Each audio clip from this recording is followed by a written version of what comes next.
Only 2 remain. Teata Semiz, the top seed, and Billy-Walden, the challenger. Walden with a hot hand right now, Mr. Durbin. Well, we said his shot looked good in the practice balls, Dan, and he's bearing out that observation. With 1 senior championship to his credit. Looking for number 2.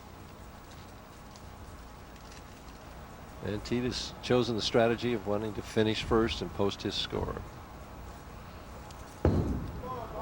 Walden with a little more loft and the same result, basically. That's how he started against Weber.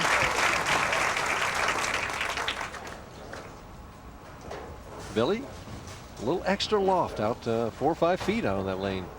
Wacko right solid in the 1-3 pocket. Opening offering from 54-year-old Teata Semiz, who led this tournament from start to finish. Now he's trying to finish it off. Wow, he gave that some room to the right, and it came back. A smile from Semiz, and he gave that shot a little room. Trust is a must. Weber would know that. There he is. The man between us has cooled off just a little bit after that 157 game. Joining us in the booth, Mr. Dick Weber. Yes, my grandson called and said, Grandpa, I don't want to bowl with you anymore. Gee whiz. Wasn't that a horrible exhibition? But I wanted to show the people how to, you know, the pros bowl bad once in a while. Sure. Well, you've always been a versatile player. Made that 7-8. Semiz looking for the double to get things started. And a beautiful shot. Dick, you probably know Teata's game as well as anybody else's. What do you think his chances are? Oh, I think they're good because he's bowled well all through the tournament. The first day he bowled real well, first and second block. And then the second day of the 3rd and 4th block, he just went wild. And knowing his game real well, he's going to stroke well, and he's going to put a little pressure on Billy, I feel.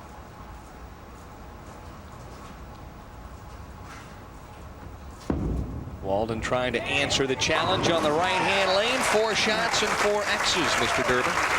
I wanted to ask Mr. Weber that you chose to finish on that left lane, yet you struggled for most of the game. What was the problem over there? Well, Mike, I felt that I knew the lane well, but I just eased up every shot. It seemed like when I went through with the ball, I never was crisp with the follow-through or the downswing, and I was too easy, and that made me turn early and rear up a little bit too, I believe. And the ball went left to target. Yes.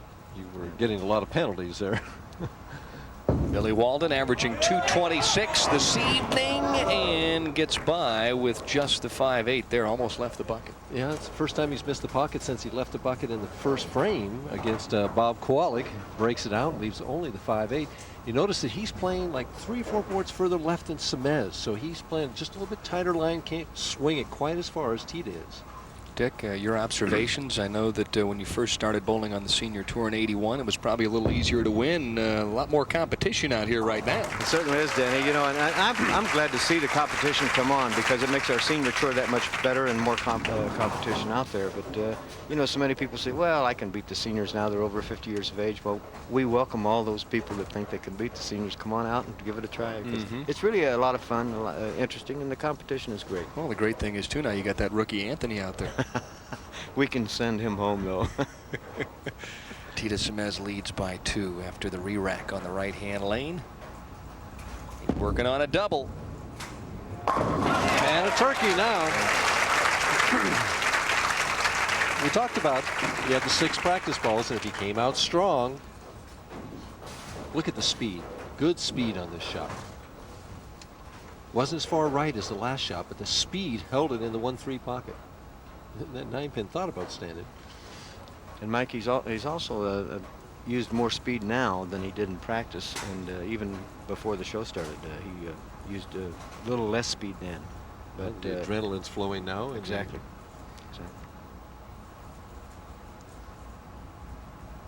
4-4. All the room in the world. Oh, my goodness. Well, he now leads by 22 as Weber and Durbin never threw a ball that hooked that much throughout their entire careers. And there you see it one more time. Semiz with yet another strike. We'll be back to see if he continues the string right after this. Position. He's trailing basically for the first time in this one. Well, Teata's come out and done exactly what he needed to do, take charge of this match. See if Billy can respond. And he does. Big shot coming up, though, right now. He's got to keep the pressure on Teata Semiz. Remember last week, Earl Anthony came out with 4 straight strikes and then just hung on the rest of the game. And even though John Hersina had bowled a great game against Handegard the match before, he was unable to do it against the great Earl Anthony. Walden's got to be thinking a little bit like Teata. Teata's just bowled so well all week long. Teata's got the confidence. The last time he did this, he won the tournament down in Fort Pierce. So big shot for Walden right now.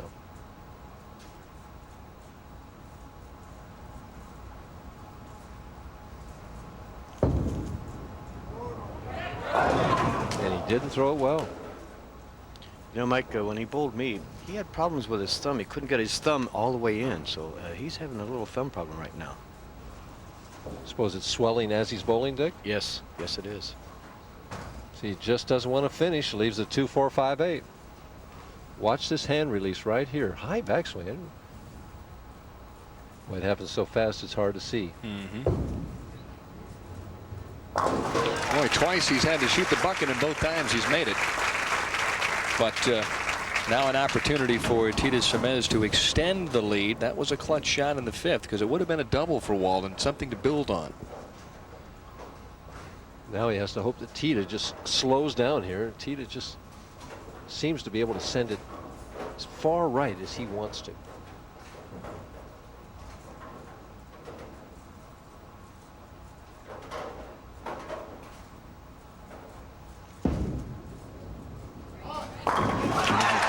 Well, we start thinking about a few things and a couple more strikes here, Dan. Well, we could always mention the fact that if Teata Semiz would continue to strike until we go off the air here this evening, the good folks at True Value Hardware would present him with a check worth $25,000. Would that make him pass Dick Weber in career senior earnings? Yes, it would.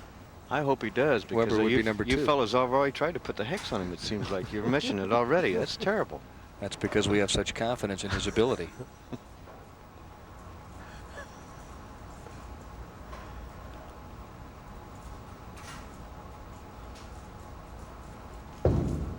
Trying to get halfway home. He stood up on it, and he got himself a bit of a break, a little bit of a cave-in, and Semiz is still alive. He's got the first 6. Well, it's amazing. He's got a tremendous reaction going, because this ball goes left of target and goes right on the head pin. He didn't get that ball nearly as far as he had the other time. Went over the top of it. The head pin comes off the wall and makes those pins dance just like it used to do for Dick Weber. Teata holding on for dear life. Crowd reacting to the replay. Walden up quickly now in the 6th. He trails by 42, and there's no time like the present to try and trip the 4, and he can't get it done. Well, I told you in between games there, the best thing that Teata had going for him was that I thought Walden had a chance to win. You know, and so I don't want to say this, Dick, but Who did you pick between Walden and I? he thought you had a great reaction. Oh, thanks, Mike. All right, Walden with a spare up, but what's he thinking about right now, Mike? Well, he's thinking that Semiz right now is just going at a 240-something clip. If he can just get a few strikes going, you never know what can happen. I mean, he's 43 pins behind, but it starts with 1 strike. The old adage, you know, what Fred Wolf used to say, if you can do it with a pencil, you can do it with a bowling ball. Weber remembers that. Yes. Wish I had that pencil tonight. And the eraser. That one's a little slow. It's through the nose, and right now Billy-Walden is thinking second place might not be too bad. Let's see how Teata reacts, though. I mean, the match is virtually over at this point in time, and but the 300 game is still a possibility there. Teata's got to keep that adrenaline going and be thinking about the 300. Yeah, he's got to watch the letdown. Of course, he's obviously very much aware of the bonus situation. How many times you've seen fellas let down like that when they had a big lead like that, Mike? You know? It's tough to keep it geared up. Amleto Monticelli started with the first 10 in Edmond, Oklahoma. Maybe we'll finish on a very high note here in San Antonio. His wrist device became unsnapped. Disengaged. Boy, Again. that came unsnapped again. If he throws a strike now after that happening, because he's got to be thinking, is that going to happen in the middle of my swing? No, he won't. He won't think about that. I would.